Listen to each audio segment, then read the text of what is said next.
नमस्कार, बहुत बहुत स्वागत करेंगे न्यूज 21 में आप सबका। आपके साथ मैं ऋतिका पांडे, जोहार झारखंड। हमारा स्पेशल बुलेटिन देख रहे हैं और बात करें तो 25वें स्थापना दिवस के अवसर पर जी हाँ, मारवाड़ी युवा मंच और समृद्धि शाखा ने जामताड़ा में 1 दिवसीय रक्तदान शिविर का आयोजन किया है।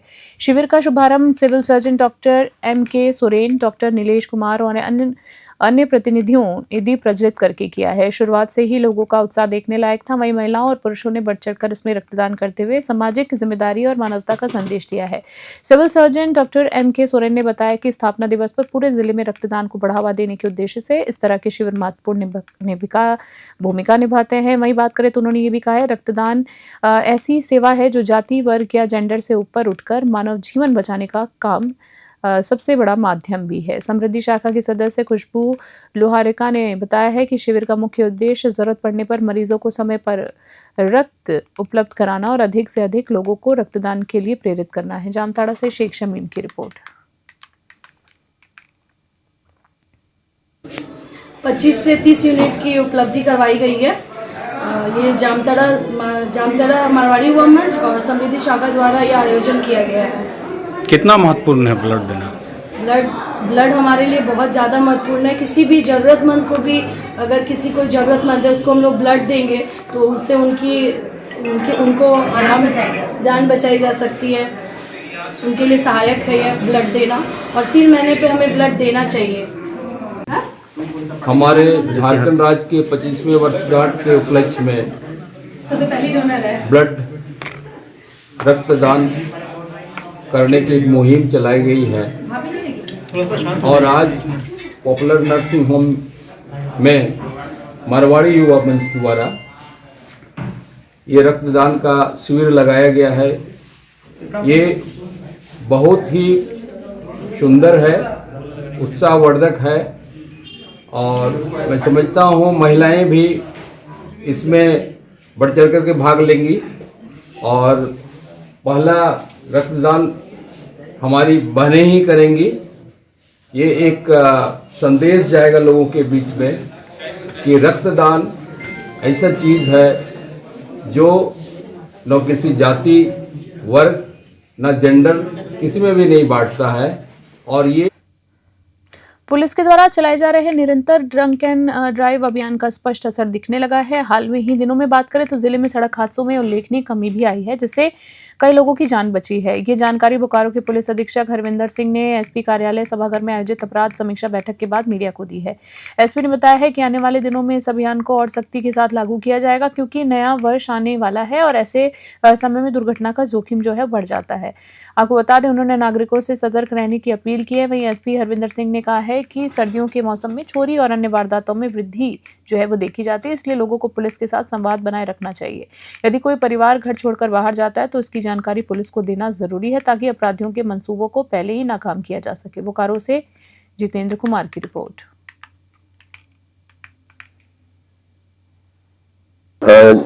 क्योंकि ड्रिंक एंड ड्राइव एक ऐसी समस्या है जो मैंने जैसे आपको पहले बोला एक्सीडेंट से भी जुड़ा हुआ है, तो वो रेगुलर मॉनिटरिंग जो है हम हर महीने उसकी करते रहते हैं और हमने देखा है कि गिरावट भी आई है नंबर ऑफ एक्सीडेंट्स में, नंबर ऑफ कैजुअलिटीज में।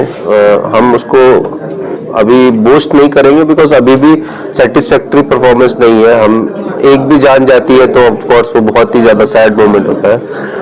अब न्यू ईयर के टाइम पे आप जानते हैं कि बहुत सारे यंग जो लोग होते हैं वो इस तरह की मिसचीफ करते हैं, तो उस पर जो है विशेष ध्यान रहेगा बोकारो पुलिस का। और उस दौरान अब क्योंकि सर्दियां आ रही हैं तो एक आप लोगों के माध्यम से एक अपील भी रहेगी कि सर्दी के टाइम पर जो है चोरियां थोड़ी बढ़ती भी हैं, तो थोड़ा सा आप लोग अलर्ट रहें। मैं बार बार बोलता हूँ, पुलिस आपका उतना ही ज़्यादा सपोर्ट कर पाएगी जितना आप उन पर ट्रस्ट करेंगे। आप अपना जो है कम्युनिकेशन चैनल हमेशा आपके लोकल पुलिस से ओपन रखें। वो हम लोग आपकी सर्विस में ही है, लेकिन थोड़ा सा इन्फॉर्मेशन आपके लेवल से हमें मिलेगी टाइमली तो हम बेटर परफॉर्म कर पाएंगे अपनी।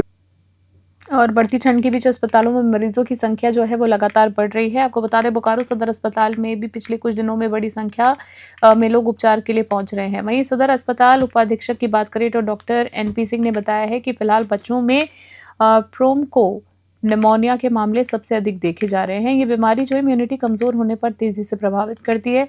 वहीं वयस्क मरीजों में सांस की जुड़ी समस्या, विशेषकर दम फूलने की शिकायतें अधिक देखने को मिल रही हैं।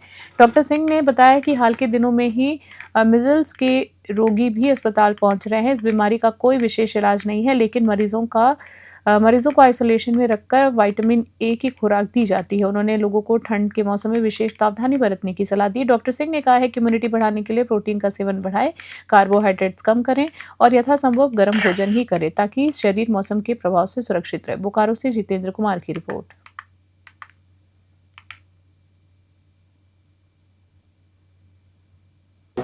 ज्यादातर अभी जैसे ब्रोंकोनिमोनिया बच्चों में ज्यादा होता है क्योंकि इम्यूनिटी कम रहती है। दूसरा है बड़े लोगों में सांस का जैसे दम फूलने का, जिसको दम्मा बोलते हैं, या क्रोनिक ऑब्स्ट्रक्टिव पल्मोनरी डिजीज बोला जाता है, इस तरह के मरीज ज्यादा आ रहे हैं। साथ में अभी जो मीजल्स जो है, मीजल्स के जिसको बोलते हैं हम लोग, कि इसके लिए कोई ट्रीटमेंट नहीं है, मगर आइसोलेशन उनको रखा जाता है और साथ में मॉप अप करके विटामिन ए का दवाई दिया जाता है। तो जो एलर्जिक है वो भी आ रहा है, सब एलर्जी से शुरू होता है। क्या बचाव का उपाय है सर? बचाव होता है कि अपना इम्यूनिटी ज्यादा से ज्यादा प्रोटीन आदमी सेवन करे, कार्बोहाइड्रेट कम खाए, तुरंत बना हुआ भोजन खाए, ठंडा भोजन न करे, ठंड से बचे, पूरे शरीर को कवर करके रहे, जिससे दिन के आवन में दिक्कत नहीं है। अर्ली मॉर्निंग, लेट इवनिंग में जब भी बाहर निकले तो अपना व्यवस्था करके निकले, जिससे ठंड का प्रकोप कम हो और ये सब बीमारियां भी कम। हवाई अड्डे से उड़ान सेवा शुरू होने में देरी को लेकर मंगलवार को डीसी अजयनाथ झा ने रांची एयरपोर्ट के डायरेक्टर विनोद कुमार और सेल के अधिकारियों के साथ विस्तृत बैठक की है। बैठक में लाइसेंस प्रक्रिया में आ रही बाधाओं को दूर करने के और शेष तकनीकी कार्यों को तेज करने के निर्देश दिए गए हैं। डीसी ने बताया है कि उनके पदस्थापना के बाद एयरपोर्ट से संबंधित करीब 85% कार्य पूरा हो चुका है, जबकि शेष 15% काम के लिए स्पष्ट टाइमलाइन तय कर दी गई है। हवाई अड्डे की बाउंड्री के पास किए गए अतिक्रमण को भी हटा दिया गया है।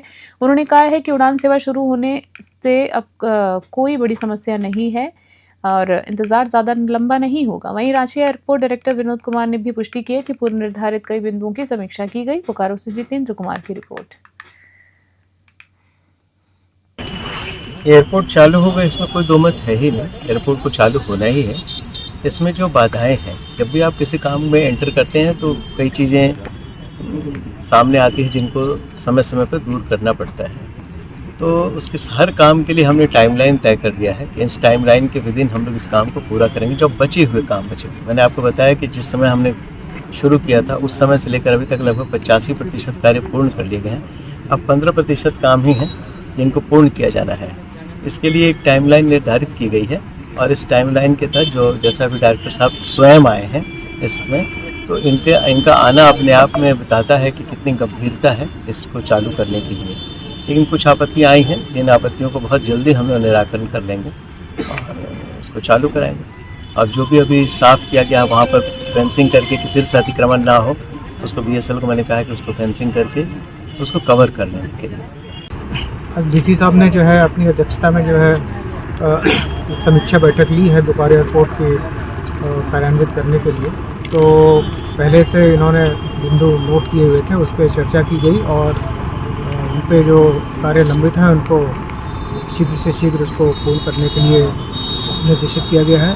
और कुछ नए बिंदु भी लिए गए हैं जिन पे हम लोग उसको शामिल करके और उन पे कार्य करके, और कोशिश यही है कि इसको अब जल्द से जल्द जो है इसको सारे इसके मानक के हिसाब से जो भी आवश्यकताएं, जो भी नॉर्म्स हैं उसको पूरा करके और इस एयरपोर्ट को चालू करने में हम लोग आगे बढ़ें और इसको जल्दी ही इसको हम लोग समर्पित कर सकें लोगों की सेवा में। अभी थोड़ा इसमें अभी काम बाकी है, तो अभी निश्चित तौर पे जो है टाइमलाइन दे पाना अभी थोड़ा जल्दबाजी होगी, लेकिन ऐसा फिर भी ज़्यादा समय नहीं है, काफ़ी कुछ यहाँ पे हो चुका है और थोड़ा समय और इंतज़ार करना पड़ेगा, ज़्यादा नहीं।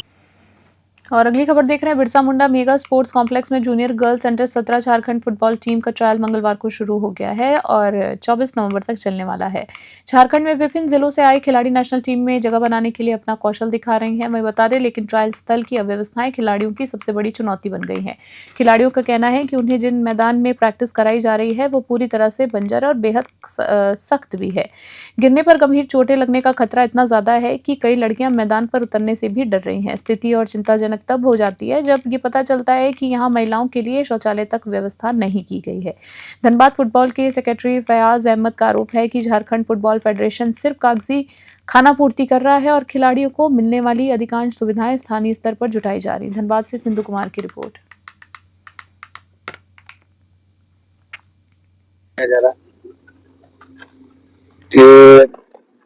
Junior girls under 17 national championship Jharkhand का टीम का कैंप चल रहा है। कहाँ से आए हैं? डिफरेंट टाइप ऑफ डिस्ट्रिक्ट से आए, गुमला, हजारीबाग, रांची, धनबाद, लातेहार एंड रामगढ़ और चाईबासा, जमशेदपुर एंड ऑल्सो बोकारो, दुमका। कब तक यहाँ पे कैंप आज से शुरुआत हुआ और 24 तक चलेगा, 24 तक। क्या नाम हुआ? माय नेम सुहास लोक, chief coach Jharkhand team. Practice हो रहा है। ये फुटबॉल एसोसिएशन झारखंड के कैंप लगे हुए हैं अंडर 17 वुमेन्स का और यहाँ पे आज से ही कैंप शुरू हुआ है।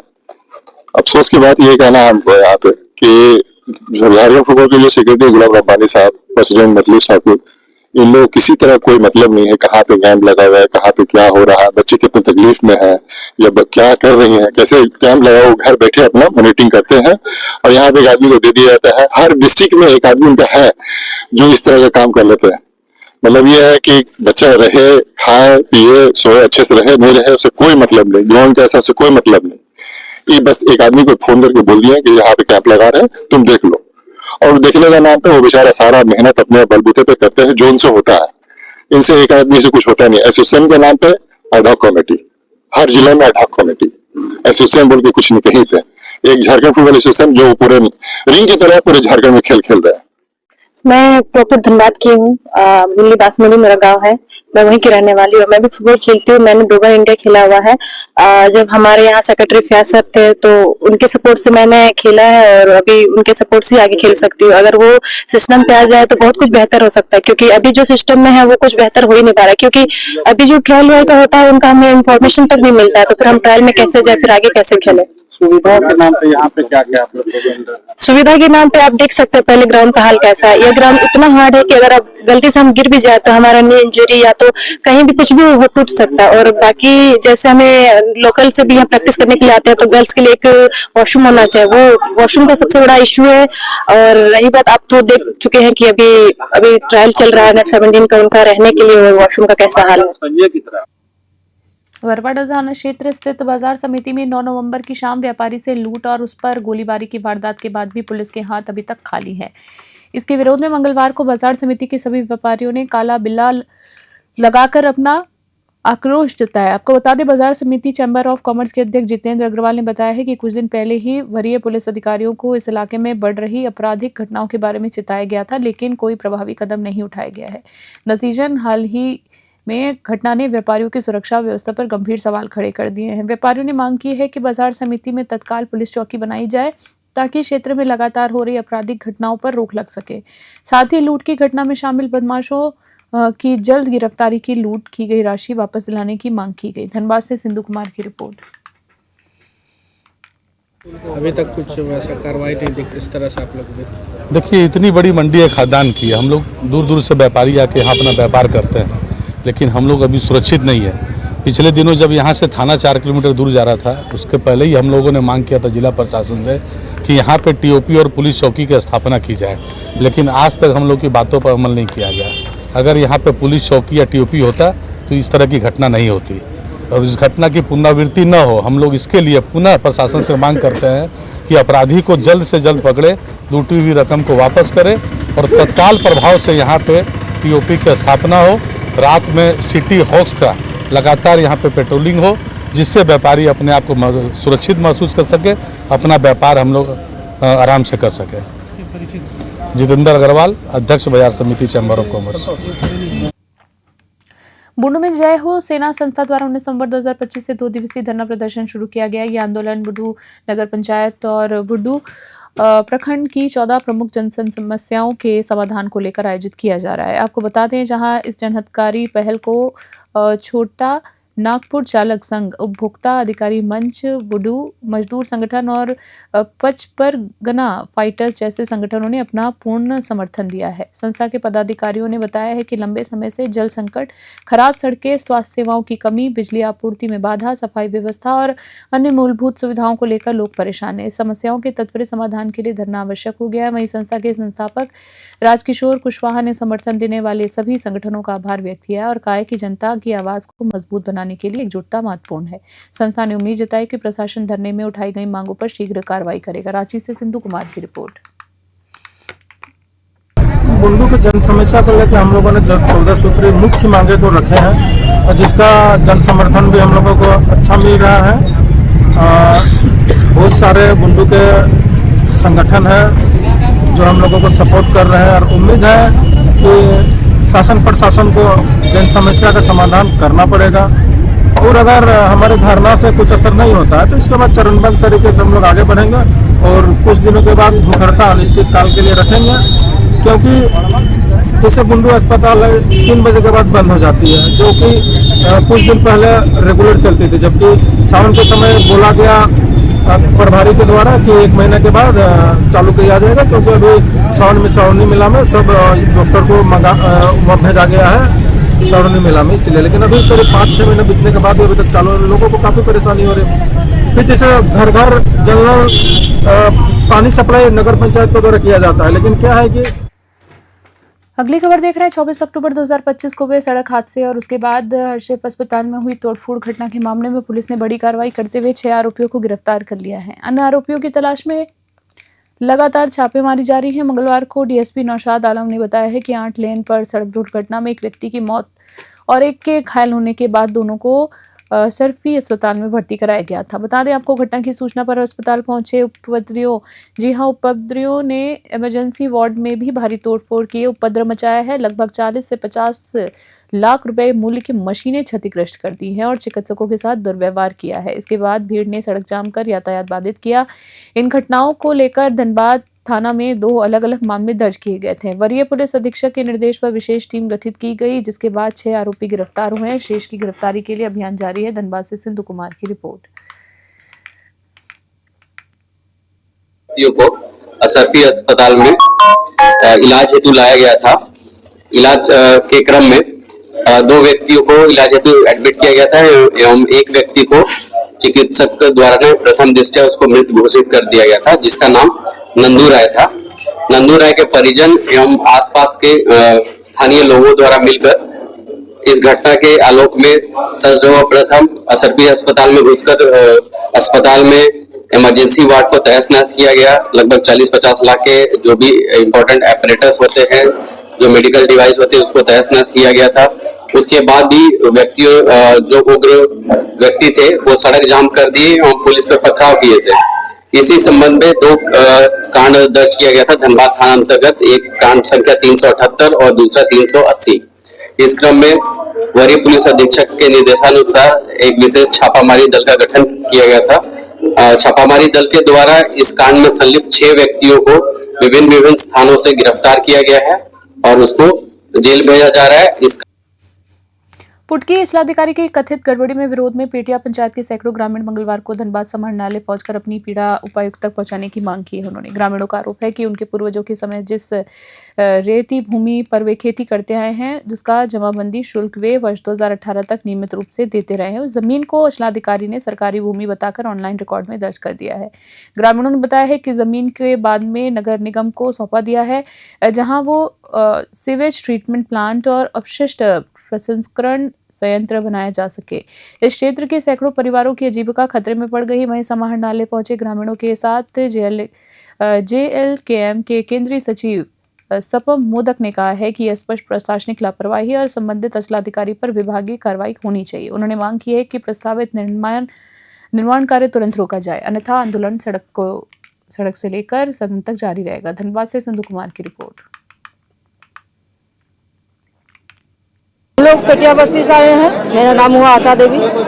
आए हैं कि हम लोग का वहाँ पेटिया में वो वेस्ट प्लांट नहीं लगना चाहिए, कचरा जो प्लांट लग रहा है वो नहीं लगना चाहिए, क्योंकि हम लोग आए दिन बाल बच्चा हुआ, गाय गोरू हुआ, कुछ भी हुआ, हम लोग का स्वास्थ्य पे हानि पड़ेगा और आगे बच्चा का भी हानि पड़ेगा। इसलिए खेती बाड़ी भी हम लोग को नहीं कर पाएंगे और ऐसे भी हम लोग को बहुत दिक्कत हो जाएगा। इसी कारण से वो वेस्ट प्लांट नहीं बनना चाहिए और हम लोग कोई हालत से नहीं बनने देंगे। अगर बहुत आंदोलन करना पड़ेगा तो हम लोग मुख्यमंत्री के पास भी जाके वहाँ भी धरना प्रदर्शन करेंगे, लेकिन ये कंपनी को हम लोग यहाँ गाँव में बैठने नहीं देंगे। हम लोग आए हैं पेटिया पंचायत से, ठीक है, और पेटिया एक पंचायत है।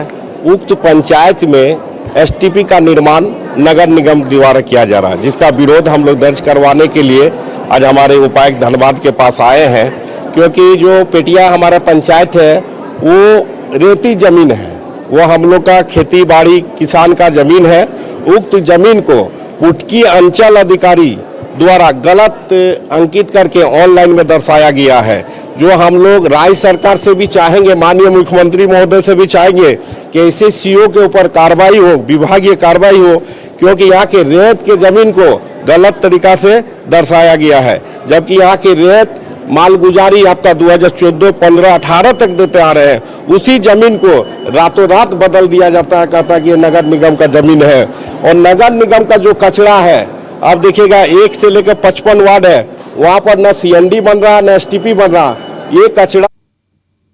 उपायुक्त और जिला दंडाधिकारी रवि आनंद ने अपने कार्यालय प्रकोष्ठ में जनता दरबार का आयोजन किया है। इस दौरान करीब 50 फरियादी उपस्थित हुए हैं और उन्होंने भू अर्जन, जमीन विवाद, जबरदस्ती कब्जा, हिट एंड रन, अगवा और पीएम आवास पेंशन, आंगनबाड़ी सेविका नियुक्ति, कन्यादान योजना, स्पॉन्सरशिप योजना सहित विभिन्न समस्याएं उपायुक्त के समक्ष रखी हैं। उपायुक्त ने सभी शिकायतें ध्यानपूर्वक सुनी और संबंधित कार्यालयों में नियमानुसार अग्रतर कार्रवाई हेतु निर्देश दिए हैं। भू अर्जन मामले में मुआवजे की जांच, उचित मुआवजा दिलाने का निर्देश दिया गया। वहीं बुजुर्ग महिला की शिकायत पर सीनियर सिटीजन एक्ट के तहत कार्रवाई करने और अगवा आवास संबंधी समस्याओं का समाधान करने का आदेश दिया गया है। उपायुक्त ने जिलेवासियों से अपील की है कि जनता दरबार में अपनी समस्याएं लेकर आए। प्रखंडों में भी 2 दिवसीय जनता दरबार आयोजित किया जा रहा है ताकि ग्रामीण सीधे सरकारी सेवाओं का लाभ प्राप्त कर सके। जामताड़ा से शेख शमीम की रिपोर्ट।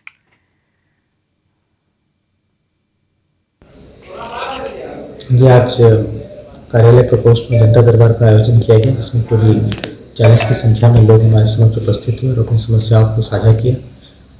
कुछ समस्याओं का समाधान त्वरित रूप से कर दिया गया है। कुछ जमीन से संबंधित मामले थे जिसकी जांच के लिए संबंधित अंचल अधिकारी, अनुमंडल पदाधिकारी को निर्देशित किया गया है। कुछ मामले बूढ़ी माँ को घर से निकाल देने से संबंधित था। इसके आलोक में हमने अनुमंडल पदाधिकारी को निर्देश दिए हैं कि वो उनका केस लेंगे और सीनियर सिटीजनशिप एक्ट के तहत उनको जो है न्याय दिलाएंगे। जनता दरबार प्रत्येक सप्ताह मंगलवार के दिन जिला में लगाया जाता है। साथ ही साथ प्रखंड स्तर पर भी 2 दिन जनता दरबार का आयोजन किया जा रहा है। मेरा सभी जिले वासियों से अनुरोध है कि जनता दरबार में अपनी समस्याओं को लेकर आएंगे। खास बुलेटिन में इतना ही। बने रहे न्यूज़ 21। नमस्कार।